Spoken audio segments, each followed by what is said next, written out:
திருச்சிற்றம்பலம். தினம் ஒரு திருமந்திரம். திருச்சிற்றம்பலம். ஓசையும் ஈசனும் ஒக்கும் உணர்வின் கண் ஓசையிராந்தவர் ஈசனை உள்குவர் ஓசையிராந்தவர் நெஞ்சினுள் ஈசனும் ஓசை உணர்ந்த உணர்விதுவமே. திருச்சிற்றம்பலம். ஓசையும் ஈசனும் ஒக்கும் உணர்வின் கண் என்று தொடங்கும் பாடலை இப்பொழுது காண இருக்கிறோம். இந்த திருமந்திரம் ஓசை எனப்படும் சத்தம் அல்லது நாதத்திற்கும் ஈசன் எனப்படும் இறைவனுக்கும் உள்ள நுட்பமான தொடர்பை பற்றி பேசுகிறது. ஓசையும் ஈசனும் ஒக்கும் உணர்வின் கண். நம்முடைய ஆழ்ந்த தியான உணர்வில் ஓசையும், அதாவது நாதம் என்று கூறுகிறோமே, அந்த ஓசையும் இறைவனும் ஒன்றே. ஓம் எனும் பிரணவநாதமே இறைவனின் வடிவமாக இருக்கிறது. ஒலியும் ஒளியும் கலந்த அந்த பரம்பொருளை உணர்வு பூர்வமாக பார்க்கும்போது இரண்டும் வேறல்ல என்று தெரிகிறது. ஓசை இறந்தவர் ஈசனே உள்குவர். இங்கு ஓசை இறத்தல் என்பது என்ன? உலகியல் சத்தங்களையோ அல்லது வாயால் சொல்லும் மந்திரங்களையோ கடந்து நிற்பதை குறிக்கிறது.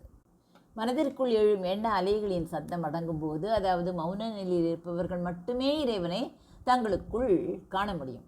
ஓசை இறந்தவர் நெஞ்சினுள் ஈசனும்.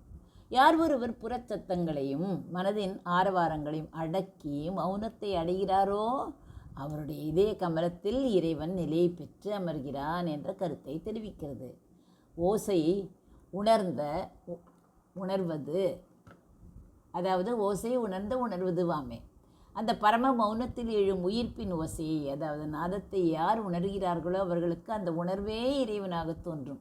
அதாவது அறிபவன், அறியப்படும் பொருள், அறிவு ஆகிய மூன்றும் ஒன்று ஆகிவிடும் நிலை இது.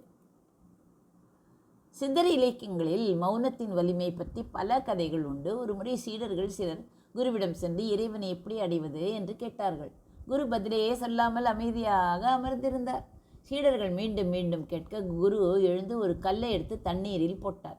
தண்ணீரில் எழுந்த அலைகள் ஓய்ந்து குளம் அமைதியான பிறகு குரு சொன்னார், தண்ணீர் அலை பாயும் வரை உங்கள் முகம் அதில் தெரியாது. அதுபோல உங்கள் மனம் ஓசை என்னும் எண்ணங்களால் அலை பாயும் வரை ஈசனை காணவே முடியாது.